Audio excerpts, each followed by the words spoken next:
Então, bom dia. Chuva. Até que enfim.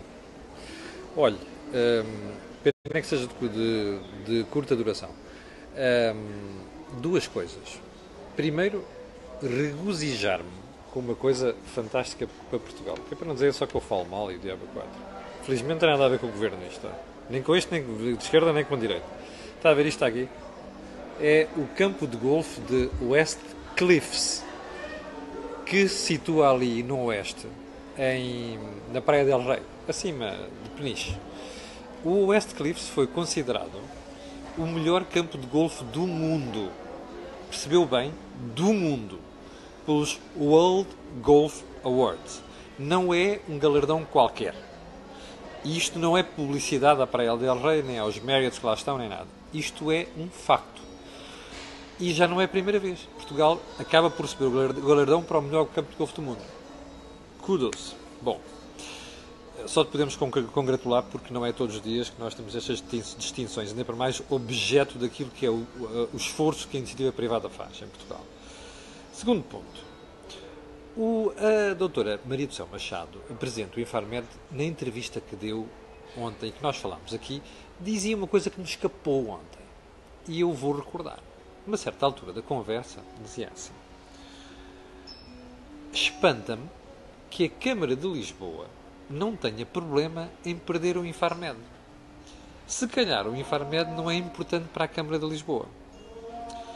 A doutora Maria do Céu Machado, que merece uma grande ovação e palmas, porque tem a coragem de ter vindo dizer coisas chatas. Inclusive, o Governo disse, o Sr. Ministro da Saúde disse que era uma intenção, não uma decisão sobre levar o Infarmed para o Porto. Eu vou recordar aqui uma coisa. Eu não tenho nada contra o Porto, a questão não é essa. E acho muito bem que outras coisas, como era o caso da EMA, vão para o Porto.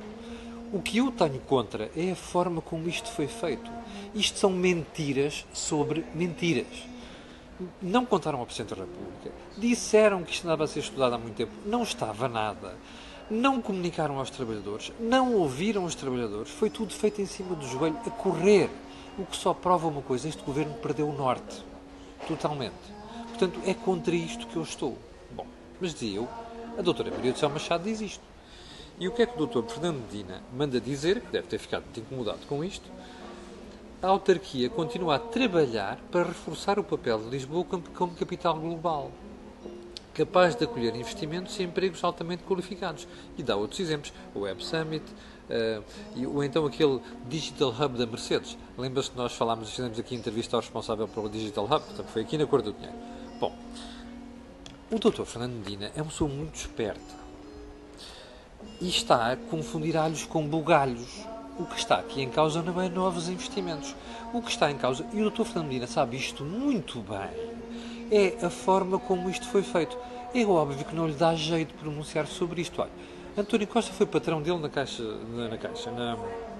Câmara Municipal de Lisboa. Entregou-lhe aquilo de mão beijada. Dr. António Costa é uma pessoa com quem ele fez acordos. Portanto, é natural que ele não queira falar, mas eu prefiro que um político assuma isto. Eu bateria palmas ao Fernando Medina se ele assumisse aqui a dizer assim: bom, isto é uma decisão do governo, não me quero meter nisso. Ótimo.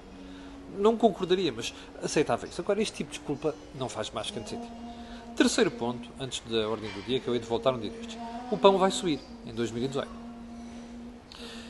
O pão é daquelas coisas sensíveis, não é? É básico na alimentação dos portugueses, na dieta mediterrânica e por aí adiante. E o que eu achei? Eu ontem fiz uma aposta, eu não falei disto de propósito. Porquê? Já sabia que as televisões iam para a rua fazer perguntas. E deliciei-me a ver que as respostas das pessoas: isto é básico, não sei o quê, não sei como as pessoas vão fazer, porque sobem o pão em 20% ou 10%, como as pessoas com pouco dinheiro vão comprar. Como é que paga o telemóvel por mês? Hein? Como é que paga o telemóvel? Diga-me lá uma coisa, você que está desse lado e que se queixa, quanto é que gasta com o telemóvel por mês? Hein? Olha, a matéria-prima do pão está a subir. A matéria-prima e o custo de produzir o pão está a subir. Quem é que vai pagar isto às empresas que fazem panificação? Quem é? Já agora, você que está tão preocupado com a subida do custo do pão, não se atira ao ar quando o governo sobe os impostos? Sim, impostos. Olha, combustíveis, por exemplo, já viu quanto vai a bomba de gasolina? De quem é a culpa daquele valor dos combustíveis? Não é do governo? Não é dos impostos? Então porquê é que não protesta? Porquê é que não faz manifes? Porquê é que não dá gritos quando faz isso? Que pouca vergonha. Bom, Vamos lá então à conversa de hoje. A conversa de hoje começa com uma coisa muito simples. Bem, como reparou, o PS roeu a corda ao Bloco de Esquerda e ao PCP na questão da tributação, da contribuição especial da energia. Vamos lá fazer um bocado de história. O governo anterior vendeu o que restava da EDP aos chineses da China Three Gorges e recebeu 3 bilhões, 3 mil milhões de euros por isso. O que é que faz a seguir? Impõe um levy, uma contribuição sobre as empresas de energia para financiar o problema que nós tínhamos, que era a falta de dinheiro no Estado. Bom, agora ponha-se no lugar do comprador, ok? Você acaba de dar 3 mil milhões e a seguir leva um grande pontapé no baixo ventre. Toma lá que é para aprenderes. E o pessoal diz, o que é isto? Desculpe, nós precisamos de dinheiro. Bem, você já pagou. Você fez contas, percebe? Eu vou receber durante não sei quantos anos isto para compensar no investimento que eu fiz. Bom, já não vou receber bem isto, diz o governo. Você vai receber menos, porque alguém aplicou uma taxa que vale 250 milhões de euros ao setor. A Galp começou-se a pagar. A EDP pagou. Bom, os chineses atiraram-se ao ar. Bem, a seguir, o que é que acontece com este governo? Este governo, que está tão preocupado com as empresas, resolveu manter aquela contribuição que não fazia sentido nenhum. Mas não fazia já. Já tínhamos ultrapassado o problema Já não havia austeridade, lembra-se? Lembra-se? Aquela liaison. Bem, mas manteve a contribuição. Há um mês e meio, o Sr. Gao, lá como é que ele se chama, o Presidente da Three Gorges, veio a Lisboa. Olha, e sabe o que é que ele fez? Pediu uma conversa com o Primeiro-Ministro. Que andava-se a falar já em cortar rendas à EDP, não sei das quantas. E foi ao Primeiro-Ministro. E com aquela paciência chinesa, não é? Disse ao Sr. Primeiro-Ministro assim, eu não conheço as palavras exatamente, não é? Portanto, estamos aqui a dramatizar um bocadinho como compreendo. Foi dizer assim, olha, desculpe lá, a gente pagou isto e só tem levado aqui os pontapés no baixo ventre. Acha que isto faz sentido? Olha, isto não pode ser. Mas foi uma conversa muito dura com o Primeiro-Ministro. E o Primeiro-Ministro ficou avisado. Bem, como se isto não bastasse, nas últimas semanas o PS comprometeu-se com o PCP e com o Bloco a fazer isto no Parlamento, que é estender esta contribuição às renováveis. Imagine só! Contrariando uma decisão do Governo Socialista. Quem inventou isto das renováveis? Este foi do engenheiro Sócrates. E, sinceramente, para mim foi das poucas coisas boas que ele fez. Nós pagamos mais pela energia por uma razão muito simples. Estamos a diversificar as nossas fontes. Ao contrário de outros países. Nós estamos à frente dos outros países. E, portanto, a gente não pode dizer, bom, não se deve pagar 10, pode-se pagar 9. Isso é uma coisa. Agora, estar a dizer, chamar nomes, EDP, a Endesa e outras coisas do género estão aqui a trabalhar e apostou nas renováveis, é uma falta de vergonha inacreditável, parte do Governo. E sobretudo do PCP e do Bloco de Esquerda. Bem, e o que é que aconteceu nos últimos dias? Houve acionistas destas renováveis que foram ao Sr. Primeiro-Ministro e assim, olha, você pense bem no que é que está a fazer. Porque a malta lá de fora, quem eles andar a pedir investimento, vai olhar para isto e se calhar não vem para cá. Ou então tira de cá os investimentos. Percebeu? E o Sr. Primeiro-Ministro percebeu. Está a perceber porque é que houve volte-face de última hora. Não foi só por causa daquilo que o deputado do PS disse ontem no Parlamento e disse muito bem que era. Então nós estamos a fazer uma aposta nas renováveis. Não foi só por isso. Foi porque alguém se chateou com o Governo e fez 3 ou 4 ameaças em privado, que era exatamente aquilo que as empresas deviam fazer, nomeadamente as portuguesas, e não fazem. Está a perceber? E por isso é que o PS voltou atrás ontem. E é muito bem feita para o Bloco. E é muito bem feita para o PCP. Sabe porquê? Olha, por uma razão muito simples. Tem a mania, que andam todos ali aos beijinhos, não é? E já agora, fiquei muito impressionado com a deputada Mariana Mortágua ontem, quer ver? Ela dizia assim, com aquele ar ameaçador, todo chateado, aquele de raiva, está a ver? Quando era preciso um Primeiro-Ministro com nervos de aço para responder às empresas que pretendem manter rendas de privilégio, o Governo falhou. Não nos queixamos apenas da deslealdade de ter rasgado o compromisso com o Bloco, o que já não seria pouco, mas queixamos da oportunidade que o país perdeu. Ai sim, olhe, o país está a perder umas grandes oportunidades, é com as idiotices e tontices do Bloco de Esquerda e do PCP, isso é que está.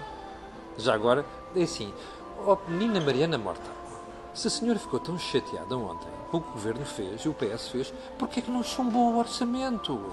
Está a ver?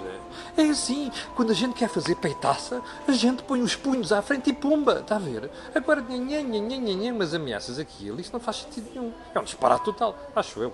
Bom, vamos para o segundo ponto desta conversa. Afinal, aquela coisa de Pedrógão é muito mais feia do que a gente pensava. Quer ver? Isto não é meu. Atenção. pedrogam. Olha o que diz aqui o autor do relatório. Está no público. O governo censura. Olha, perito diz que tudo fará para que histórias das vítimas sejam conhecidas e que nada justifica a decisão de censurar capítulo. Para Xavier Viegas, divulgação feita pelo governo omite aspectos importantes. Houve um tempo, in illo tempore, em que coisinhas destas eram crime de lesa majestade e dava para pedir demissões do governo. Oh Mariana, oh Jerónimo, onde é que vocês andam? Onde é que andam? Estão perdidos pelos passos perdidos do orçamento, do Parlamento? Acordem. Último ponto desta conversa de hoje, que já vai longo. Lembra-se daquelas tiradas de deputado Pedro Nuno Santos, o tal dos fazer tremer as pernas aos alemães, ou brinquedas alemães, lembra-se? Falámos aqui ontem. Bom, ele dizia uma coisa simples. Nas questões estruturantes vamos para o CDS e para o PST. O resto é com os outros, não é? Bem, então vamos lá aqui à prova dos nomes. Questões estruturantes, não é? Primeiro, vou só dar 3 exemplos. Olha, o Governo suspendeu a baixa do IRC, que o PS tinha acordado com o Governo anterior para baixar até os 17%, para uns 21%. Espera aí. A fiscalidade não é uma questão estruturante, Pedro Nuno Santos. E o que é que fez o Governo? Juntou-se ao PCP e ao Bloco e subiu o derrame em mais 2 pontos. Ou seja, Portugal neste momento já tem a taxa implicada às empresas pelos lucros aqui no top tier dos países da União Europeia. Está a ver? Fiscalidade de empresas não é uma questão estruturante. A quem é que se aliou o Governo? Ao PSD e ao CDS? Ou foi ao PCP e ao Bloco? Segundo exemplo, Pedro Nuno Santos. O sistema de pensões não é estruturante. O que é que fez Vossa Excelência e o seu partido? Aliás, foi você que negociou com o Bloco de Esquerda e o PCP. Não foi? Foi você. Você que está estado nos assuntos parlamentares. Não negociou com o PCP e o Bloco a subida extemporânea de pensões, que ainda mais não tem cobertura no Orçamento da Segurança Social. E por isso é que andam a fazer isto e buscar contribuições às empresas de eletricidade, mais os IMI extraordinários, o adicional ao IMI, não sei das quantas, pagar esta marmelada toda, e mais a derrama agora. Porquê? Porque afinal o adicional ao IMI não chegou. Está a ver? Foi com quem negociaram isto? Foi com o PSD e com o CDS? Ou foi com o PCP e o Bloco? Ainda não acabei, Nuno Santos, ainda não acabei. Pedro, ainda não acabei. Último ponto. Sabe o que é um banco de horas? Sabe o que é o banco de horas, Pedro Nuno Santos? Olha, é assim. Uma empresa tem uma elaboração extraordinária numa certa altura. E depois há alturas em que não há procura. O que é que faz? Despede os trabalhadores? Não. Compensa. Cria-se um banco de horas. Aqui não trabalha, depois compensa quando há trabalho. Percebe? Reforma estrutural imposta pela Troika, graças a Deus, que antes da Troika ter imposto foi feita na Auto Europa, para salvar a Auto Europa em Portugal. Lembra-se Pedro Nuno Santos? Eu era muito novo para se lembrar dessas coisas. Bom, o banco de horas não é uma questão estruturante. Não é. Olha, é das mais importantes para o nosso futuro, sabe? Para baixar o desemprego, para trazer investimento. Com quem é que você e o seu partido se entendeu para tramar o banco de horas? Sim, pergunta ao Vieira da Silva. Ele é que anda aí a dizer aos patrões que vai acabar com o banco de horas. Com quem é que se entenderam? Diga lá. Foi com o PSD e com o CDS? Ou foi com o PCP e o Bloco? Opa, tenham vergonha. A sério. Tenham vergonha. Se não sabem governar, pelo menos façam uma coisa. Não estraguem o que foi feito. Eu só peço isso como cidadão. Não estraguem. Estas coisas são das mais importantes para a economia portuguesa. Algumas delas foram impostas do exterior. Uma vergonha, percebe? Foram impostas porque nós não sabemos governar. E foi bem feito. Não estraguem. Vou ficar por aqui, um bocado zangado, é verdade. Mas esta gente merece. Olha, voltarei hoje, depois do almoço, com uma conversa improvável sobre tecnologia. E hoje não vai haver think tank. Ainda é muito cedo, no resto da semana. Deixa acumular os disparates, percebe? Que é para a gente comentar depois. Muito obrigado por estar desse lado. Eu voltarei, depois do almoço, como lhe disse, para o comentário matinal amanhã às 8 da manhã. Ponha só um gostinho e faça a partilha nas redes sociais. Muito obrigado.